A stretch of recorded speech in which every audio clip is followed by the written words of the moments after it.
Hello everyone, it's me again. Today I will recap the movie Venom Let There Be Carnage.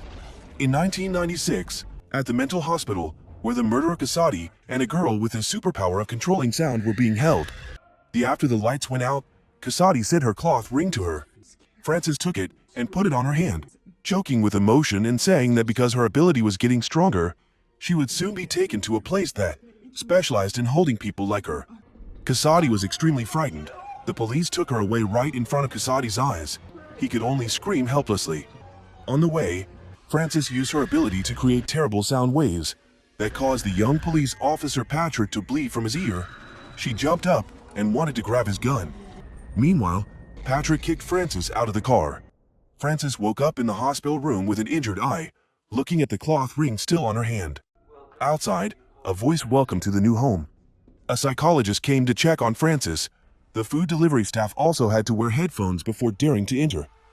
Frances was locked in a separate glass room. She used her dangerous eyes to look at the staff, then roared like a tiger, causing the food delivery staff to run away in a panic. Frances picked up the newspaper to read, and was shocked to learn that her beloved Casati was about to be executed. The young police officer Patrick was now a very famous detective. He invited Eddie to negotiate. Although Eddie did not want to have anything to do with the serial killer, Patrick asked to meet Eddie alone. As soon as Patrick turned his back, the cute Venom appeared and wanted to swallow Patrick's head to satisfy his hunger. Eddie had a hard time dragging Venom's head into the bathroom. Venom was angry that Eddie had to interview a normal person, thinking that with his ability, the two of them should go save the world to be worthy. Not knowing that the bathroom next door was occupied, the girl heard two men's voices coming from the wall next to her. She looked over but saw only Eddie's legs. After a while of arguing, Venom quietly walked out. Patrick was surprised but thought that this journalist was schizophrenic. Eddie finally went in to interview the prisoner. Instead of answering his questions, the prisoner mentioned Eddie's work. He said that Eddie's work had not been going well recently. Casati offered to take Eddie to the top of his career by telling him all his secrets, but in return, Eddie had to write everything he said. The article about murderers was always a hot topic in public opinion. Eddie wondered why he chose him. Casati said it was because he liked Eddie. But this time Casati only told Eddie a few obscure things. Right when Eddie was about to leave, Venom wanted him to take a closer look at the drawing on the wall in the room, where Casati had spent his whole life. Leaving the police station, Patrick was disappointed that Eddie couldn't get any information. Eddie took the hungry Venom away on a moto before Venom chewed the policeman's head off. After returning home, Venom asked for paper and pen, and in a short while, he drew everything he saw on the wall, then drew a house, then a tree. But Venom was still not satisfied. He sat down on a chair, used his hand to draw a location, and searched for it online. When compared, it is indeed this island. The next morning, the police got involved to find the location of the murderer's body. The news quickly spread on TV, and his career skyrocketed. Meanwhile, Patrick was angry that he was taken advantage of. Casati is said to be executed as there is enough evidence to convict him.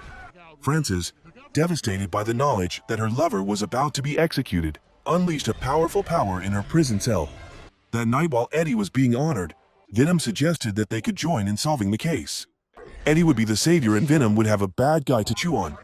Eddie didn't agree, so Venom sulked and wanted to tear the house apart. Venom wanted to eat bad guys. He was tired of eating these feathered chickens. Venom also needed to be free to feel the wind in his hair. Venom was extremely dissatisfied, so an argument broke out. Venom launched a strong attack and then returned to his original form, causing Eddie to fall flat on his face on the floor.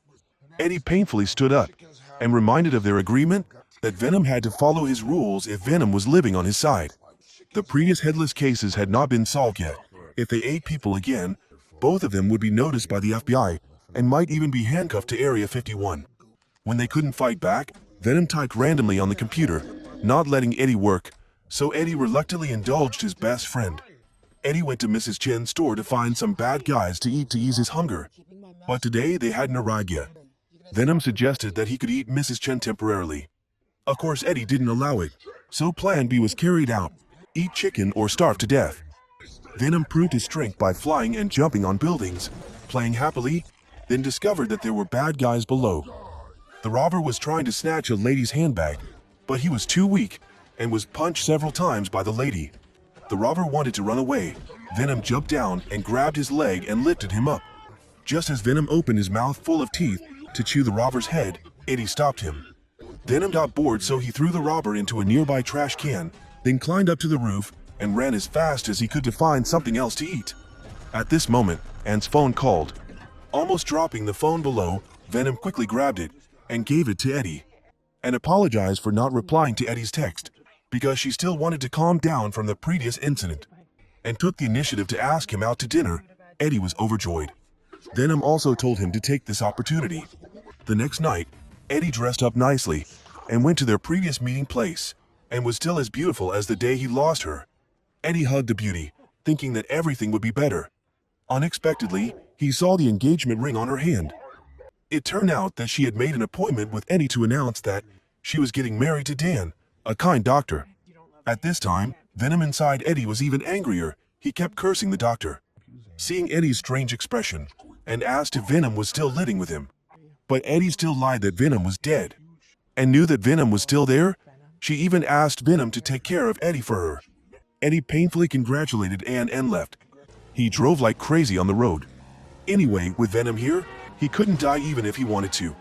Venom apologized for not being able to heal his heart. Emotional pain was much more painful, and it lasted forever. Venom advised him to be strong and accept the truth. In order to make his friend happy, Venom helped Eddie cook breakfast the next day. Put milk in the blender, chop mushrooms and fry eggs, add tomatoes, add potatoes. Now Eddie just had to sit at the table and wait. During the wait, Venom reached downstairs and brought back a stack of letters. Eddie received a letter from the killer Casati. Casati wanted to see Eddie one last time, along with a story about his life. Casati was a near-death child. He was resuscitated when he was born, then lived in a family of domestic violence. He pushed his grandmother down the stairs with his own hands, then put a hair dryer in his mother's bathtub, finally got a painful beating from his father, and sent to an orphanage. Here he was beaten by the children who came before him. It was Francis who saved him, and became the light of his life. Casati blamed Eddie for all the mistakes in his death. After listening, Venom said that it wasn't Eddie's fault, so he didn't need to go there. But Eddie wanted to visit Casati one last time. After a while, Venom brought out 2 horrible meals, and thoughtfully sprayed ketchup on him. The next day, the two went to prison, which was like a buffet to Venom. Venom kept thinking about chewing a few heads. Eddie went to see Casati. Casati said he would be haunted by killing Casati. Eddie said Casati hadn't told him anything yet. He found out himself. Casati didn't care. He said he used to consider Eddie family, because they both had an alcoholic father. But Eddie betrayed him. The killer cursed Eddie to have a broken heart, living a lonely life. Then he brought up the matter of his girlfriend and Eddie's mother's death to provoke him. Before Eddie could do anything, Venom grabbed the killer and slammed him against the wall. While Eddie tried to stop Venom, Casati took the opportunity to bite Eddie's hand. The police came to stop him and took him out. Casati was shocked to realize that what was in Eddie was not blood.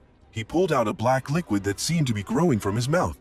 Back home, Venom apologized to Eddie many times, but Eddie was still very angry, because Venom always made a mess of everything. Eddie said that he wanted a peaceful life, instead of getting involved with the alien. Venom angrily got out and argued, saying that he was lucky to be chosen by Venom. Eddie thought that he was kind to Venom, because Venom was just a loser and ran away from his planet, only fit to clean his toilet. Venom was offended and hit Eddie on the nose, then took the opportunity to hit him again. Eddie got angry and punched Venom in the head. The fight began. Venom dragged him and hit him against the refrigerator, and then threw him into the bookcase, and even wanted to kick Eddie out of the house while this was Eddie's house. Venom angrily threw everything in the house onto the street, causing the neighbors to complain and call the police. Venom even threw Eddie's favorite expensive TV. Eddie called for Venom to go solo, but he didn't hit anything. Venom wrapped his neck around Eddie. Eddie grabbed Venom's tongue and hit him hard. But the one who landed in pain was Eddie. Eddie took his helmet and hit Venom hard in the face, breaking all of Venom's teeth. It quickly grew new teeth. Venom threw Eddie onto the ceiling. Eddie grabbed the power source, causing Venom electrocuted. Venom flew down the road and entered the man below. Eddie was lying down recovering when he heard a loud noise downstairs. It was Venom destroying his motorcycle. Eddie cried out to Venom in pain, wishing he had never met Venom. Venom entered another person, leaving a curse finger mark, and then disappeared. That same night was Kasadi's execution day. Before being injected with poison, Kasadi was allowed to say his last words. But instead of being afraid, he shouted to enjoy the show. Outside, the victims' families were watching the perpetrator pay his dues. The poison was gradually injected into him. His body convulsed continuously. But strangely, the poison was pushed out of him. Dozens of red flesh fibers grew all over his body. In an instant, the cell exploded. From inside a hand, sharp red nails extended. He transformed into a giant monster. When he was about to chew the Corrigan's head, the alarm went off, making him uncomfortable. The monster stepped out of the cell. The police continuously fired at him. But that body fired bullets back, killing everyone. He swaggered through the prison, opening the door to free the prisoners. He jumped up the hallways and dragged the prison guards to the ground. Prisoners everywhere rushed out to clap and celebrate. This monster spun around, creating a tornado, pulling Corrigan in and chewing his head. Then the monster jumped out, transformed back into a human, and sang happily. The next morning, Eddie was sad and cleaned up the rubble, rebuilt the cabinets, and reglued the ceiling, and packed up the chocolate wrappers. Then he took the 2 chickens and released them into the park. Meanwhile, Venom was also painful, and he just sat there dumbfounded on top of the tower all night. Eddie stayed home and listened to the news, and received the terrifying news that Kasadi had escaped and was hunting people.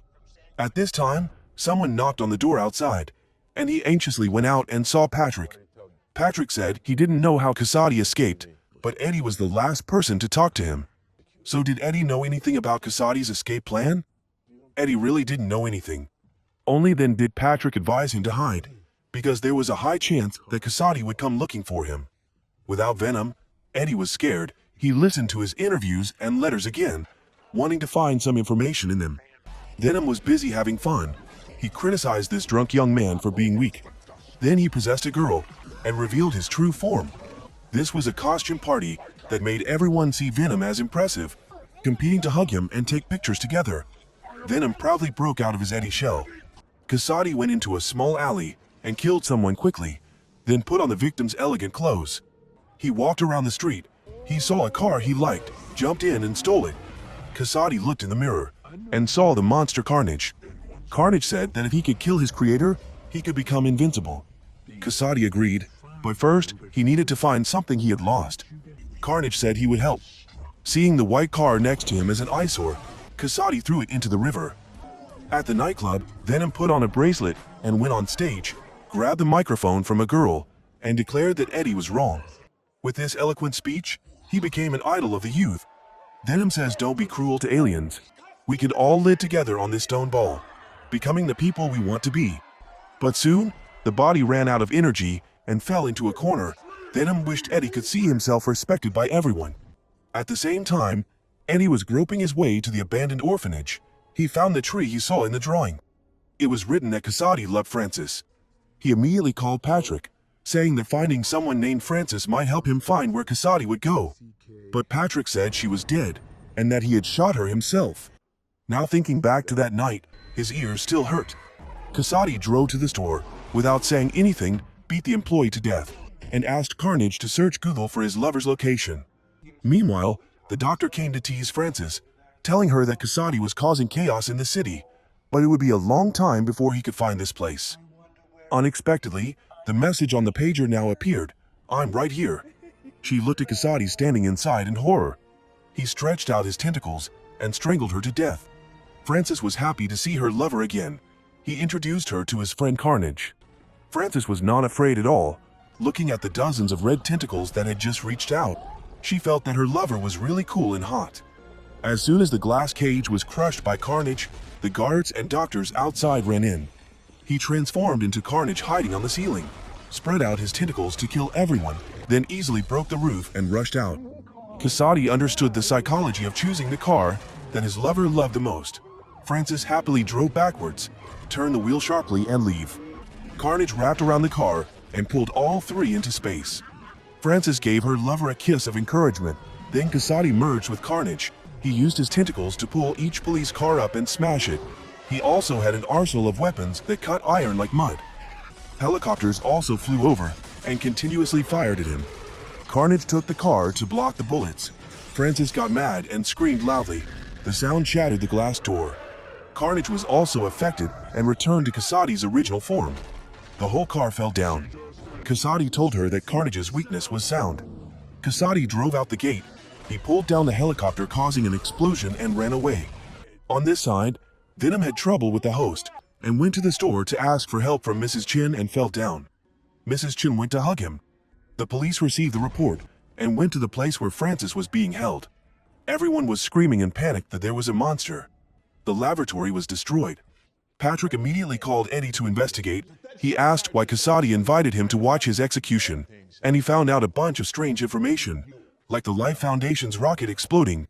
Eddie was present in every place. He confirmed that Eddie had clues. At this time, Eddie remembered when Kasadi bit his hand.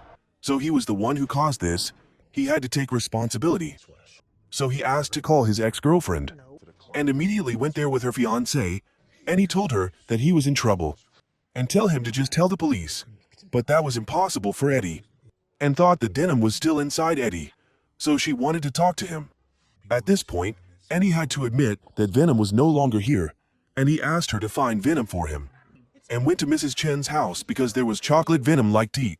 But Mrs. Chen was always upset because and had broken Eddie's heart, and said that Kasadi was also parasitized by aliens, and Eddie really needed Venom's help.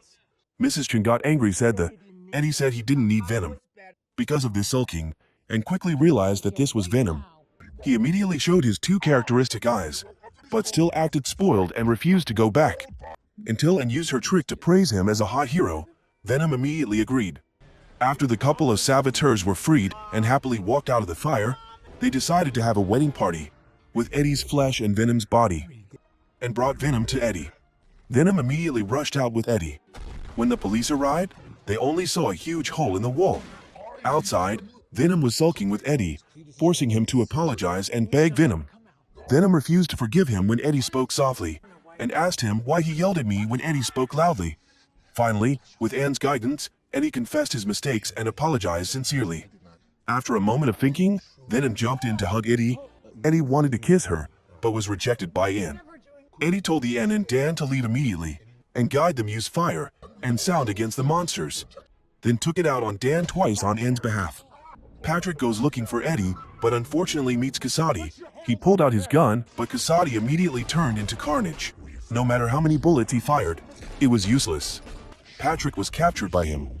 Francis went to Eddie's house to search, but couldn't find him, only found a ring and a picture of Anne. And Dan immediately moved "Be still too late." Francis kidnapped Dan and put in the trunk of the car, then threatened Anne to tell where Eddie was, and immediately refused to cooperate and was taken away. Francis gave Dan the address, told Eddie to bring his head there in exchange for Anne. Dan panicked and called Eddie to go to the church. Francis entered the church. Kasadi used Patrick as a wedding gift for his lover in front of the priest. At the last step, Venom rushed in. He was aggressively looking for Anne when he saw the red Carnage and immediately retreated inside. Because the red parasite was very strong, Venom ran away, leaving Eddie scared to death. With his weak body, he would surely die. In the end, Eddie could only promise to feed Venom everything Venom liked before he would come out. The two were about to attack each other when Francis screamed again. Carnage angrily threw her away, making Kasadi extremely heartbroken. But he was quickly pulled back by Carnage. Carnage threw dozens of spikes at Venom. Venom quickly escaped and jumped up the wall, then rushed down and punched Carnage, pinning him to the ground. After all, Carnage was still a youngling, so his moves were not as good as Venom's. He punched continuously, knocked Carnage down, and then used his whole body to press down on Carnage. But Carnage's strength was his terrifying regeneration. After a few moves, Venom was pinned to the wall.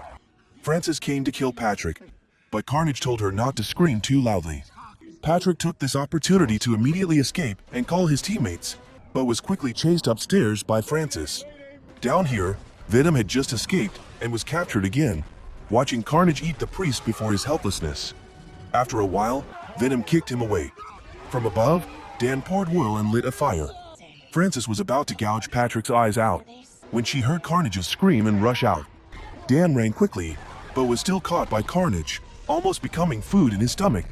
Luckily, Venom escaped in time and pulled his neck from above. At this time, the clock struck 12, causing the church bell to ring. Both of them immediately fell down and returned to human form. Casati stood up and smashed Eddie's head into the iron bar and punched him, then transformed into Carnage and threw Eddie away. Venom appeared and grabbed him. Then both of them transformed and rushed at each other, falling from the sky to the ground. The church bell rang again. Casati used a plastic bag to cover Eddie's head. Just as Eddie was about to suffocate, Venom appeared. The two monsters fought again. Venom tried to strangle Carnage. He swung his tentacles high up. Both were thrown away. Carnage used his tentacles to hold him back. Venom fell straight to the brick floor. After standing up, Carnage threw Venom down from above, causing him to fall so hard that he couldn't get up. Casati picked up a hammer and hit Eddie a few times. At this time, Francis wrapped a chain around Patrick's neck and kicked him down below. Casati wanted to kill, and in front of Eddie, he transformed into Carnage, used his tentacles to drag him out of the coffin and climbed up. Dan ran over to help Venom from the rubble. But unexpectedly, when Carnage arrived at the tower, Francis told him to stop. He angrily strangled Francis while Casati was helpless. Venom realized that they weren't symbiotic. They opposed each other, and he and Eddie were a couple. Venom tried to lift the pile of cement, struggling to climb up the tall tower. After sitting down to rest, he silently climbed from behind. The moment Carnage opened his mouth, he jumped over with an iron bar and stabbed Carnage's in the head.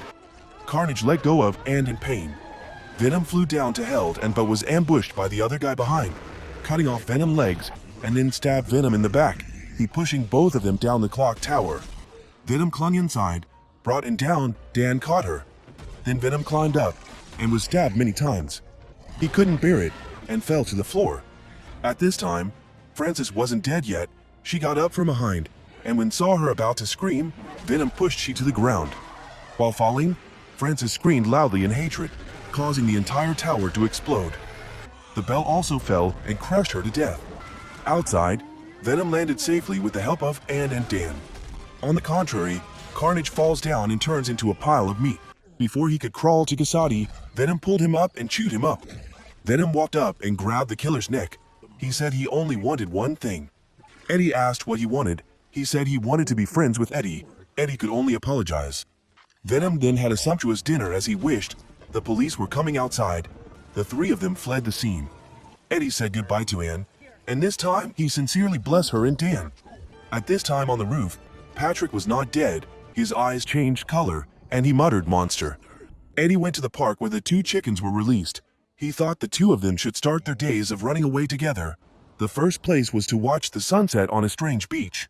The two of them exchanged words of comfort and encouragement and lived happily. In the after-credit scene of Part 3, Venom showed Eddie a small part of the knowledge contained in his head, which made the two of them move to a strange resort. Here, Venom saw Spider-Man on TV very deliciously. Will Part 3 reveal Venom joining the Avengers superheroes to protect this planet? I am really curious about that. The movie ends here. Although it is not as special as everyone expected, this part brings a lot of laughter, as well as an interesting symbiosis between humans and extraterrestrials. Both of them eventually accept to put aside their egos to become an indispensable part of each other. Thank you very much for your support so that the channel can develop as it is today. If you find it interesting, please give me a like and a comment about this movie. Especially please subscribe to the channel to follow my recap the movie summaries. See you again, dear friends.